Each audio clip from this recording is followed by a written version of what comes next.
Hey guys, welcome back. So in this video I'm going to show you how to close a trade position. So first what you need to do is head over here to your portfolio. Here you will see which asset do you have on your trade.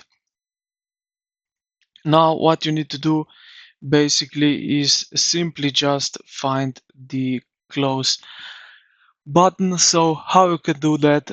If you go here to the right side, you will see these three vertical dots.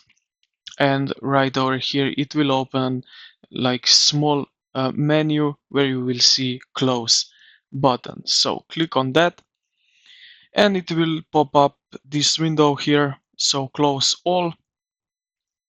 Here you have XRP and average open total PL and current value. Now you can close the whole thing, or you can basically close just a specific position. So you can set it up here, basically stop price or take a profit.